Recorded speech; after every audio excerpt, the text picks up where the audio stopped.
BBS first इयरको इकोनोमिक्समा fail हुने विद्यार्थीहरूको सङ्ख्या अत्यधिक हुन्छ। त्यही भएर बीबीएस फर्स्ट इयरको इकोनोमिक्सलाई हल्कोमा नलिनुहोला। आजको यो भिडियोमा हामीले बीबीएस फर्स्ट इयरको इकोनोमिक्समा न्युमेरिकलहरू के आउन सक्छ, यसरी सम्पूर्ण च्याप्टरको न्युमेरिकललाई हामीले हल गरेर यसलाई प्र्याक्टिस गर्नेछौँ। दोस्रो च्याप्टरबाट न्युमेरिकल प्रब्लम सुरु हुन्छ, theory of demand and supply and equilibrium price. अब यसमध्येको इक्जामबाट के आउन सक्छ त्यसैको बारेमा हामी इक्जाम्पलले बुझ्ने गर्छौँ, जस मार्फत तपाईँ सम्पूर्ण हिसाब किताब समझन सक्नुहुन्छ। इक्जाम्पल फर्स्ट, डिमान्ड चाहिँ दिएको छ 30 - 30p र सप्लाई 20 + p दिएको छ। अब निकाल्नु के छ, इक्विलिब्रियम प्राइज एन्ड क्वान्टिटी। पहिला तो डिमान्ड राख्ने, supply for market equilibrium D = S, demand र सप्लाई, अर्थात् मार्केट इक्विलिब्रियममा के हुनुपर्छ, डिमान्ड र सप्लाई सन्तुलन हुनुपर्छ। यसरी चाहिँ D = S, तो D को भ्यालुलाई राख्छौँ र S को भ्यालुलाई राख्छौँ। यसरी 20 यता गइहाल्छ -20 र 3p उता गइहाल्छ +3p भइहाल्छ। 4p = 10, p = 10/4 2.5। अब putting the value of p in D and S we get D मा त्यही p को भ्यालुलाई राख्ने, पहिला कति आउँछ 22 युनिट्स निस्क्यो र यसमा पनि p को भ्यालुलाई राखिदिने 22.5 युनिट्स आउँछ। यसरी equilibrium price 2.5 units and demand and supply 22.5 युनिट्समा चाहिँ इक्विलिब्रियम अर्थात् सन्तुलन अवस्थामा पुग्छ। अब दोस्रो सोधेको छ, so the effect on demand and supply if price increased by 2। यदि 2 रुपियाँले प्राइज इन्क्रिज भयो भने डिमान्ड र सप्लाईमा के इफेक्ट पर्दछ। अब हेर्नुहोस् 2.5 रहेको छ पहिला p प्राइज, यसरी जब 2 रुपियाँले इन्क्रिज भइहाल्छ तो त्यही 2 रुपियाँ त्यसैमा जोडिदिने, यानि कि यो भयो 4.5। अब यो p को भ्यालु आयो 4.5, यही 4.5 चाहिँ D मा राख्ने र S मा राख्ने र फेरि हामीले एउटा नयाँ भ्यालु निस्केर आउँछ। बस यति भयो। अब यसै च्याप्टरको इक्जाम्पल 7 हेर्ने, given the following demand and supply equation function. यहाँ चाहिँ डिमान्ड र सप्लाईको इक्वेसन दिएको छ। यहाँ QD र QS को चाहिँ इक्वेसन दिएको छ। अब के सोधिएको छ, अनि चाहिँ प्राइस दिएको छ र क्वान्टिटी डिमान्ड निकाल्नु छ त्यही इक्वेसनबाट र क्वान्टिटी सप्लाई त्यही इक्वेसनबाट निकाल्नु छ। यो चाहिँ मोस्ट अफ टाइम इक्जाममा आउने गरेको हुन्छ। अब हेर्नुहोस् येमा के सोधेको छ, graph the demand and supply equation and show the equilibrium price and quantity. अब चाहिँ डिमान्ड र सप्लाईको ग्राफलाई सो गर्नु छ, तर पहिला इक्वेसनमा डिमान्ड र सप्लाईको क्वान्टिटी निकाल्नुपर्छ पहिला, त्यसपछि त्यसलाई ग्राफमा बदल्न सकिन्छ।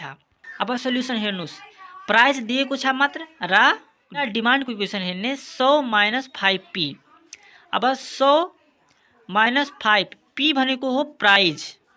अब p को सट्टामा प्राइजले इन्टु गर्नुपर्छ र त्यसपछि डिमान्ड निस्किहाल्छ। 100 - 5 × 0 100, 100 - 5 × 1 प्राइज 95। यसरी गरेर सम्पूर्णको निकालिदिन्छौँ। फेरि क्वान्टिटी सप्लाई पनि p को सट्टामा प्राइजले गुणा गरिदिने, बस भयो।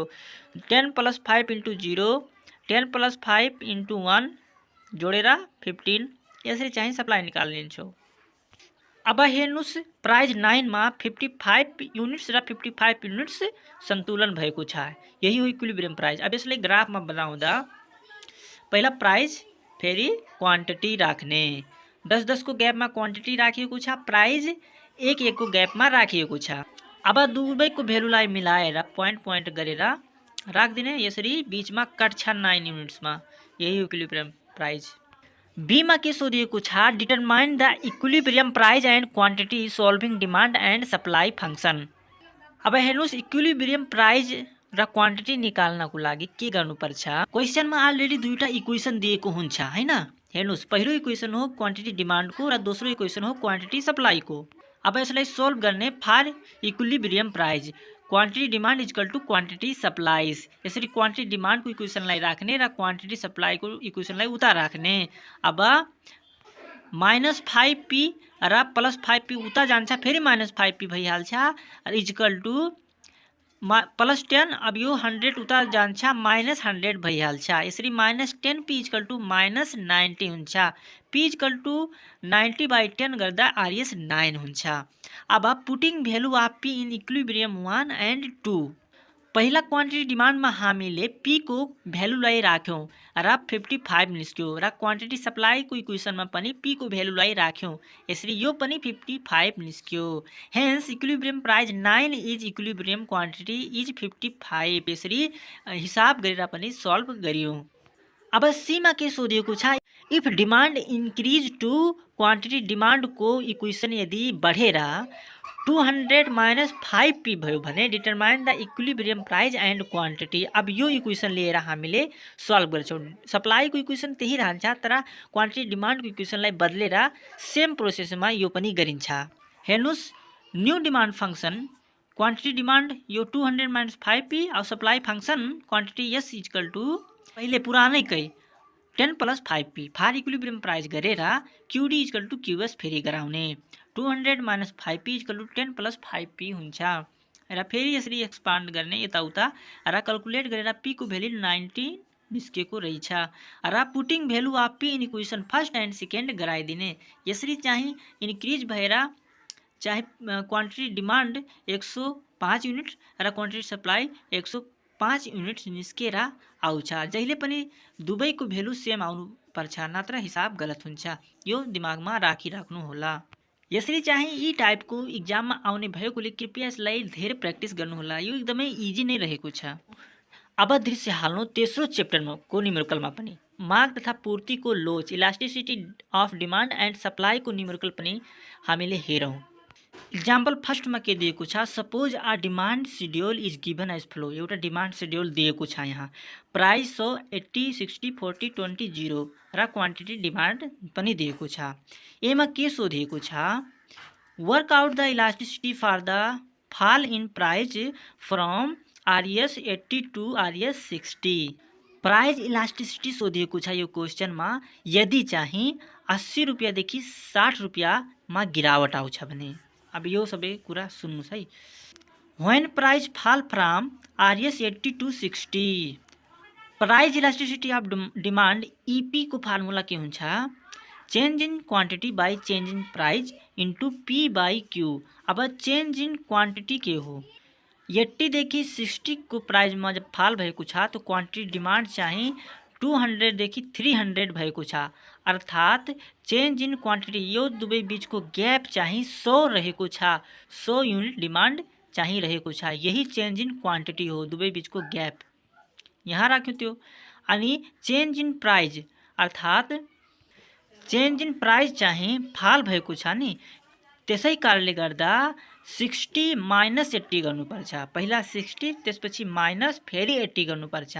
त्यही चाहिँ -20 चाहिँ आउँछ यहाँ change in price into P अर्थात् यो भ्यालु नयाँ पहिलेको भ्यालु ओल्ड भ्यालुलाई राख्नुपर्छ। अनि क्वान्टिटी डिमान्ड पनि ओल्ड राख्नुपर्छ। अनि त्यसलाई क्रस मल्टिप्लाई गरेर 2 निस्किहाल्छ। बीमा के सोधिएको छ, calculate the elasticity for the increase in price from RS 60 to RS 80। यदि 60 देखि 80 मा इन्क्रिज प्राइस छ भने त्यसमा इलास्टिसिटी अफ प्राइस निकाल्नु छ। एमा के थियो, फल इन प्राइस। अब यसमा छ इन्क्रिज इन प्राइस। त्यसमा फर्मुला त सेम हुन्छ तर भ्यालु चाहिँ फरक हुन्छ। कसरी फरक हुन्छ, चेन्ज इन क्वान्टिटी चाहिँ 60 देखि 80 मा इन्क्रिज भएको छ, त्यही भएर 200 माइनस 300 गर्नुपर्छ। 200 माइनस 300, त्यही कारणले गर्दा -100 हुन आउँछ यहाँ। अनि चेन्ज इन प्राइस चाहिँ जुन यो गरेको थियो 60 माइनस 80, अब यस्तो हुँदैन। अब यो हुन्छ 80 माइनस 60। यसरी प्लसमा भ्यालु त्यसको आउँछ +20 इन्टु अब 60 देखि 80 मा इन्क्रिज भएको छ अर्थात् ओल्ड भ्यालु यो रहेको छ, यो बुझ्नुपर्छ। अर्थात् P चाहिँ 60 र Q चाहिँ 300 हुन आउँछ। यसरी यसको क्रस मल्टिप्लाई गरेर 1 भ्यालु निकाल्छौँ। अब हेर्नुस् example 3, कम्प्युट price elasticity of demand of orange on the following observation. यहाँ साल दिएको छ 2001 2002 र क्वान्टिटी डिमान्ड दिएको छ र प्राइस दिएको छ। अब यहाँ निकाल्नु छ what is nature of the demand for orange at this point. गिभेनमा के दिएको छ इनिशियल प्राइज, पहिलाको प्राइजलाई इनिशियल प्राइज भनिन्छ ओल्ड प्राइज पी, र इनिशियल क्वान्टिटी क्यू, पहिलाको क्वान्टिटी इनिशियल क्वान्टिटी हो। न्यू प्राइज, भर्खरको प्राइजलाई न्यू प्राइज P1 ले डिनोट गरिन्छ 30 रहेको छ र न्यू क्वान्टिटी डिमान्ड Q1 चाहिँ दिएको छ 1500 अर्थात् नयाँ। यसरी P Q P1 Q1 भयो। यसरी चेन्ज इन क्वान्टिटी निकाल्नको लागि Q1 माइनस Q गरिदिने, 1500 माइनस 2000 माइनस 500 निस्कन्छ र क्वान्टिटी प्राइस पनि निकालिन्छौँ P1 माइनस P गरेर 10 र इलास्टिसिटी अफ डिमान्ड EP को फर्मुला थाहै छ, change in quantity by change in price into P by Q गरिदिने। यसरी सबैको भेल्यु राखिदिने र क्याल्कुलेट गरेर निकालिदिने। अब लगभग सबै हिसाब यसैको बेसमा रहेको हुन्छ। यहाँ 10 इक्जाम्पलमा पनि हेर्नुहोस्, प्राइस दिएको छ र क्वान्टिटी डिमान्ड दिएको छ। इनिशियल प्राइस, पहिलाको प्राइस इनिशियल प्राइस 20 र न्यू प्राइस P1 P र P1 चाहिँ 10 रहेको छ। New price P20 P1 10। यसरी डिमान्ड पनि Q1 अनि त्यही फर्मुला चेन्ज इन क्वान्टिटी। अब हेर्नुहोस् यो हो आर्क मेथड। आर्क मेथडमा अलि फर्मुला डिफरेन्ट हुन्छ। अब यसरी यो सबै भेल्यु राख्यो भने आर्क मेथडमा चाहिँ फर्मुला के रहेको छ, price elasticity of demand EP is equal to change in quantity by change in price into P plus P1 Q plus Q1, बस त्यति हो। अब चेन्ज इन प्राइस यहाँ निकाल्यो 80 माइनस 40 गरेर 40 र चेन्ज इन प्राइस 10 माइनस 20 गरेर माइनस 10 इन्टु P20 र P1 10 जोड दिने र Q40 र Q1 80 जोड दिने। यसलाई क्याल्कुलेट गरिदिने बस। यदि यति सोल्भ गर्न आयो भने यो च्याप्टरबाट हरेक क्वेसनलाई सोल्भ गर्न सक्नुहुन्छ। आजको भिडियोमा 2वटा च्याप्टरको न्युमेरिकललाई मात्र डिस्कस गर्छौँ, बाँकीको भिडियोमा अन्य च्याप्टरलाई डिस्कस गर्छौँ।